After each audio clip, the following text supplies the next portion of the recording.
स्वदेश खबर में आपका स्वागत है और आपके साथ मैं हूं समीर दीक्षित। और शुरुआत करते हैं सबसे बड़ी खबर के साथ, जो कि चिंता की भी बात है। दरअसल देश में कोरोना के मामलों में एक बार फिर से बढ़ोतरी देखी गई है। कोरोना को लेकर के सरकार फिर से अलर्ट मोड में नजर आ रही है। सरकार की तरफ से नई एडवाइजरी भी जारी कर दी गई है।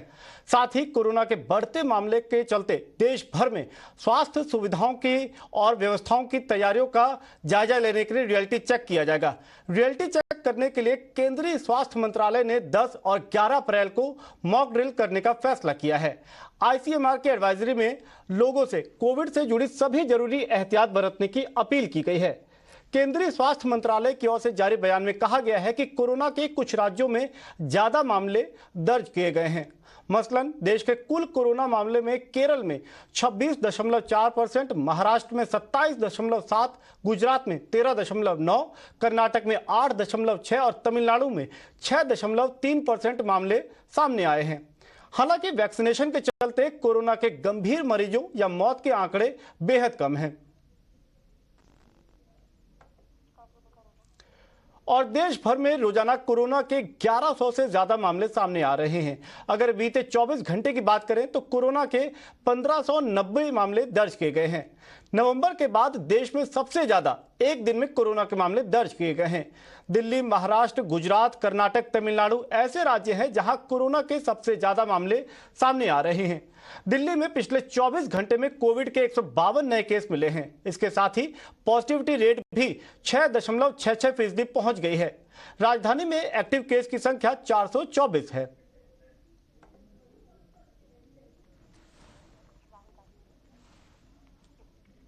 और अब बात सियासत की। लोकसभा सदस्यता खत्म होने के बाद कांग्रेस नेता राहुल गांधी ने आज एक प्रेस कॉन्फ्रेंस किया और सरकार पर जमकर हमला बोला।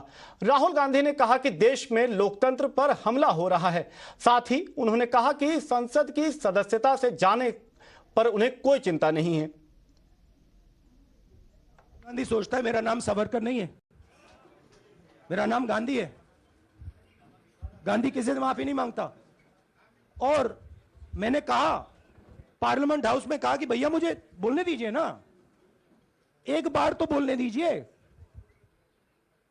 2 बार चिट्ठी लिखी, तीसरी बार मैं पर्सनली स्पीकर से जाके कहता हूं, स्पीकर सर प्लीज, आप डेमोक्रेसी के लोकतंत्र के आप प्रोटेक्टर हैं, मुझे बोलने दीजिए। मुस्कुरा के कहते हैं भैया मैं तो नहीं कर सकता। आप नहीं कर सकते तो कौन कर सकता है? शायद मुझे जाके मोदी जी से पूछना पड़े, वो तो करने नहीं देंगे।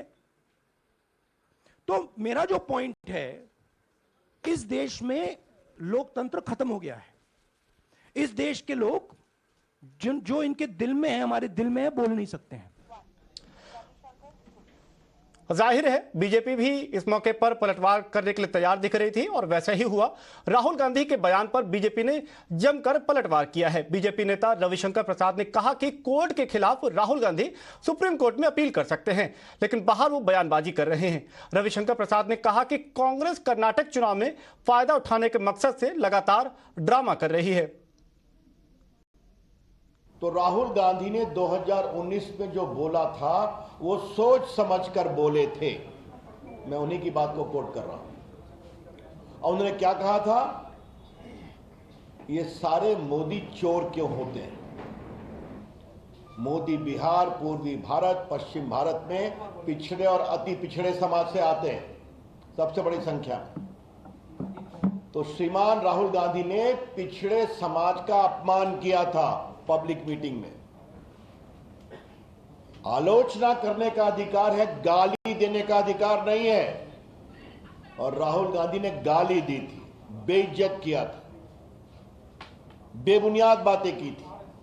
तो राहुल गांधी जी, अगर आपको गाली देने का अधिकार है, एब्यूज करने का अधिकार है, तो जो पीड़ित होते हैं उनको कोर्ट में जाने का अधिकार है।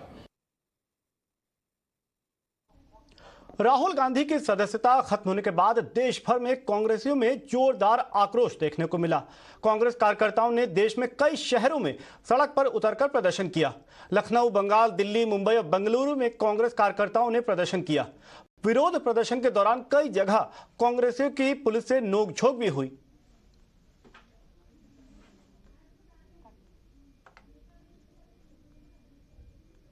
राहुल को सूरत कोर्ट से सजा सुनाने और लोकसभा की सदस्यता रद्द करने के बाद विपक्ष हमलावर है। कांग्रेस की अगुवाई में 14 विपक्षी दलों ने शुक्रवार को विजय चौक से राष्ट्रपति भवन तक पैदल मार्च निकाला। विजय चौक पर प्रदर्शन कर रहे कई विपक्षी नेताओं को पुलिस ने हिरासत में लिया है। हालांकि बाद में इन्हें छोड़ दिया गया। वहीं कांग्रेस अध्यक्ष मल्लिकार्जुन खड़गे ने आरोप लगाया है कि लोकतंत्र को खत्म करने की कोशिशें हो रही हैं। राहुल गांधी को संसद में बोलने नहीं दिया जा रहा। देश भर में हम ये मुद्दा लेकर जाएंगे कि राहुल गांधी जी को जानबूझकर डिस्क्वालीफाई कराया गया है, क्योंकि पहले तो वो 2014 से मोदी सरकार के नियत और मोदी सरकार की नीतियों के खिलाफ अपनी आवाज उठाई। नोटबंदी के बारे में, जीएसटी के बारे में, निजीकरण के बारे में, विदेश नीति, खास तौर से जो क्लीन चिट प्रधानमंत्री ने दी चीन को जून 2020 को, तो 2014 से राहुल गांधी जी अपनी आवाज उठा रहे मोदी एक सरकार की नीयत और नीतियों के खिलाफ। दूसरा कारण यह है कि भारत जोड़ो यात्रा की सफलता से भारतीय जनता पार्टी घबराई हुई थी, परेशानी में थी। भारत जोड़ो यात्रा के दौरान कई प्रयास किए गए भारत जोड़ो यात्रा को, राहुल गांधी जी को बदनाम करने के लिए, पर वो विफल रहा। और भारत जोड़ो यात्रा न केवल कांग्रेस के लिए एक संजीवनी बनी, बल्कि देश भर में एक नई उमंग देखने को मिला, नई उत्साह देखने को मिला। प्रधानमंत्री सुबह से शाम तक वो मेरे परिवार के बारे में, राहुल जी के बारे में, मेरे पिताजी के बारे में, मेरी माता जी के बारे में, इंदिरा जी के बारे में और पंडित जी नेहरू जी के बारे में कुछ न कुछ आलोचना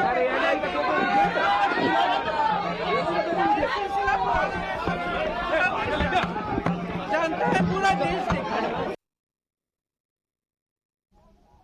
अब ऐसे में सवाल ये उठता है कि क्या किसी भी सांसद या विधायक को दोषी करार दिए जाने के बाद संसद या विधानसभा की सदस्यता के लिए अयोग्य घोषित किया जा सकता है?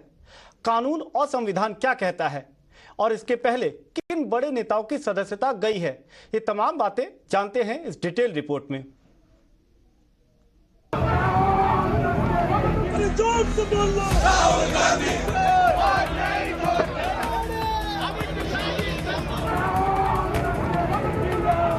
राहुल गांधी की सदस्यता जाने के बाद सियासी पारा गर्म है, लेकिन पहले भी ऐसा हो चुका है और वो भी कानून के दायरे में।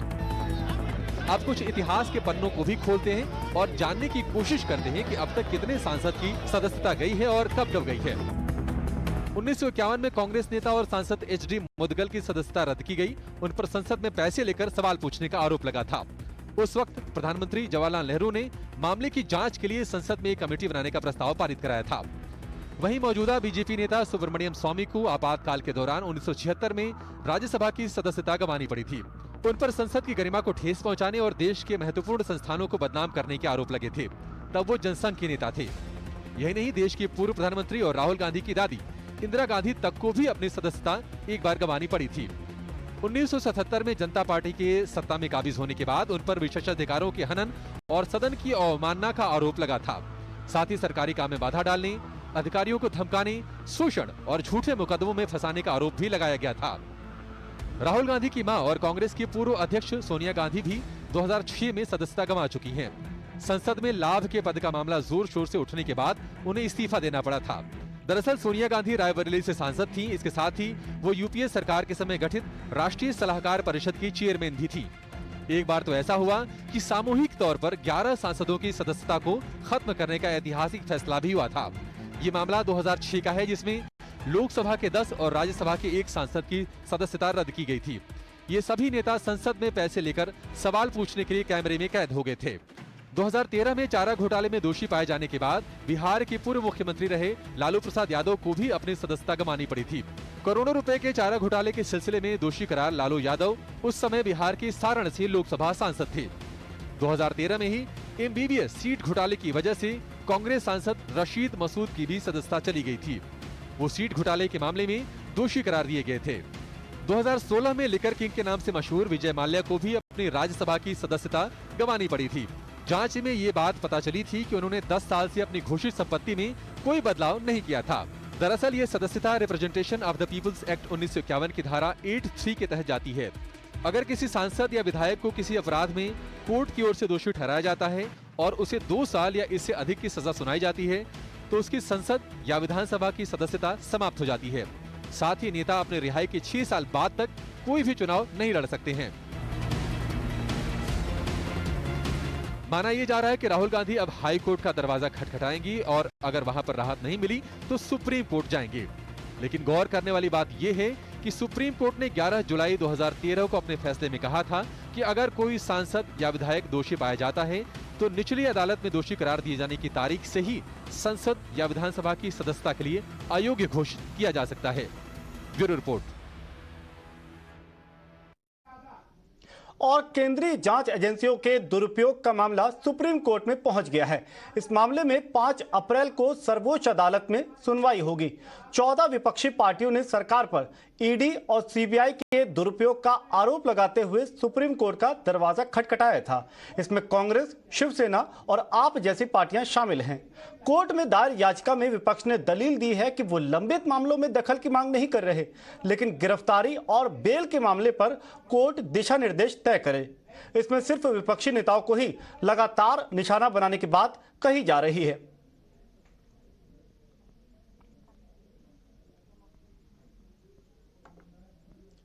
प्रधानमंत्री नरेंद्र मोदी ने कर्नाटक के दावणगेरे में महारैली के दौरान क्या कुछ कहा, आइए सुनते हैं।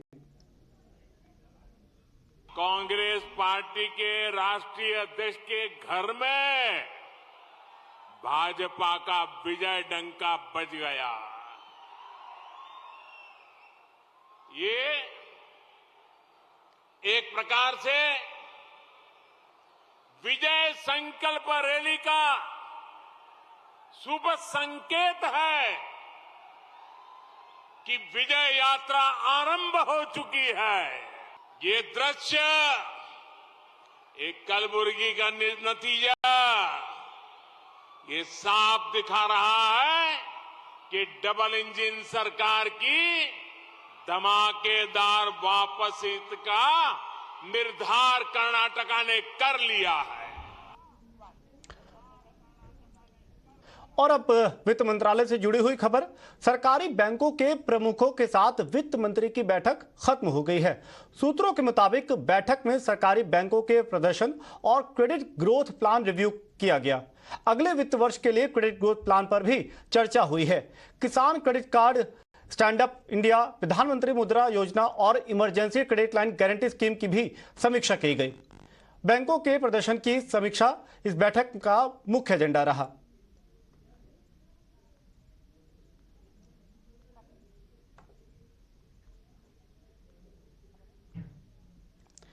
मोदी सरकार ने केंद्रीय कर्मचारी के महंगाई भत्ते में 4% का इजाफा करने का ऐलान किया है। शुक्रवार देर शाम केंद्रीय कैबिनेट ने महंगाई भत्ता 38% से बढ़ा करके 42% करने का फैसला लिया है। कैबिनेट ने उज्ज्वला ग्राहकों के लिए सब्सिडी जारी रखने का भी ऐलान किया है। एलपीजी पर 200 रुपए प्रति सिलेंडर की सब्सिडी जारी रहेगी। केंद्र सरकार फाइनेंशियल ईयर 2024 में घरेलू एलपीजी सब्सिडी पर 7,680 करोड़ रुपए का खर्च करेगी। इसके साथ ही कैबिनेट ने जूट किसानों को भी एमएसपी की सौगात दी है। जूट पर 300 रुपए प्रति क्विंटल एमएसपी की बढ़ोतरी का फैसला लिया गया है। डियरनेस अलाउंस और सेंट्रल गवर्नमेंट के एम्प्लॉयज के लिए जो डियरनेस अलाउंस और पेंशनर्स के लिए डियरनेस रिलीफ, तो डियरनेस रिलीफ और डियरनेस अलाउंस के बारे में सरकार ने निर्णय किया है और दरों का निर्धारण तो आपको पता है कि all India consumer price index for industrial workers जो है उसके आधार पर एक स्वीकृत फॉर्मूले के आधार पर किया जाता है और 7 सेंट्रल पे कमीशन की रिकमेंडेशंस को सरकार ने माना है। एग्जिस्टिंग रेट जो 38% है उसको बढ़ाकर 42% कर दिया है, 4% की इसमें वृद्धि की है और 12,815 करोड़ रुपए डियरनेस अलाउंस और डियरनेस रिलीफ, इसके ऊपर खर्च आएगा प्रतिवर्ष उज्ज्वला योजना से जुड़ा हुआ है। आपको ज्ञात होगा कि लगभग 9 करोड़ 60 लाख महिलाओं को एलपीजी गैस कनेक्शन देने का काम मुफ्त में नरेंद्र मोदी जी की सरकार ने किया। धुएं से मुक्ति दिलाई, सुविधा दिलाई और उनके जीवन में खुशहाली लाई। लेकिन अंतर्राष्ट्रीय दामों में काफी वृद्धि पिछले कुछ समय से हुई और इन वैश्विक कारणों के कारण गरीब जनता पर बोझ ना पड़े तो एक निर्णय में 2022 में लिया गया 21 मई को कि प्रधानमंत्री उज्ज्वला योजना के जो लाभार्थी हैं उनको साल में 12 सिलेंडर 200 रुपये की सब्सिडी एक सिलेंडर पर, यानी कि लगभग 2400 रुपया, अगर वो 12 लेते हैं तो उनको 24 रुपये की राहत देने का निर्णय लिया गया था। क्योंकि अंतर्राष्ट्रीय दामों में अभी भी कोई बड़ा बदलाव नहीं आया है तो इस सब्सिडी को अगले 1 साल तक और बढ़ाने का निर्णय किया गया है। इससे 9 करोड़ 60 लाख महिलाओं को, बहनों को सीधे तौर पर लाभ मिलेगा। लागत जो किसान की आती है प्लस 50% मुनाफा, ये सुनिश्चित करेंगे। तो इस बार का जो जूट का है उसमें भी भारत सरकार ने निर्णय लिया है कि इस वर्ष पिछले वर्ष की मुकाबले, पिछले वर्ष 4,750 रुपया प्रति क्विंटल एमएसपी था, उसमें 300 रुपये की बढ़ोतरी करके इसको 5,050 रुपया कर दिया है प्रति क्विंटल।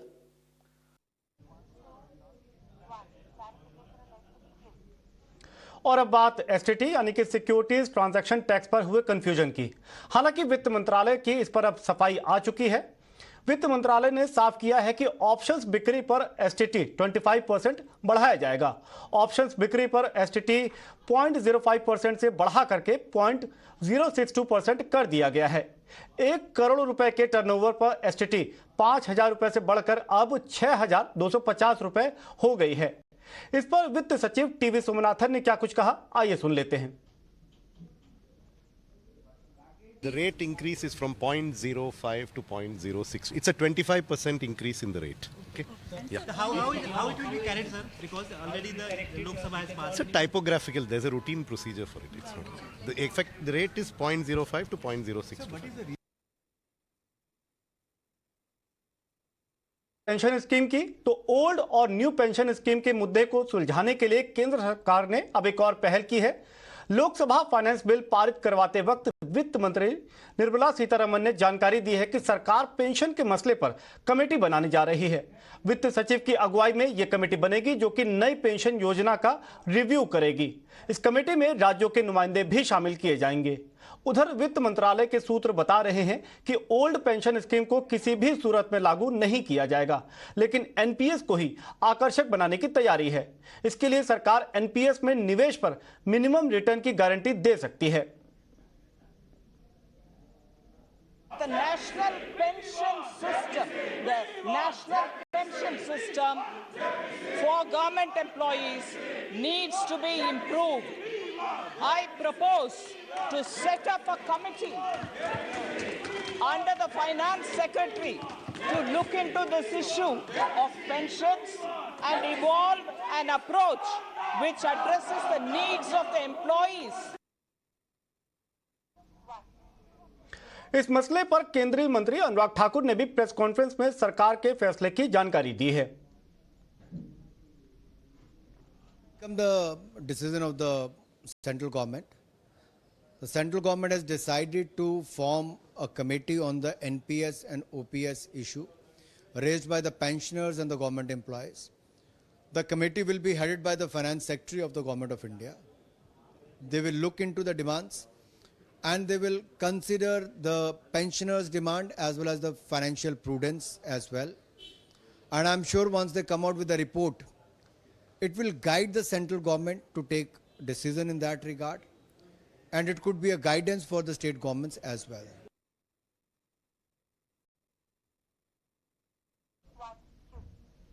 जहां 1 अप्रैल से डेट फंड्स के लिए टैक्स नियम में बड़ा बदलाव होने जा रहा है।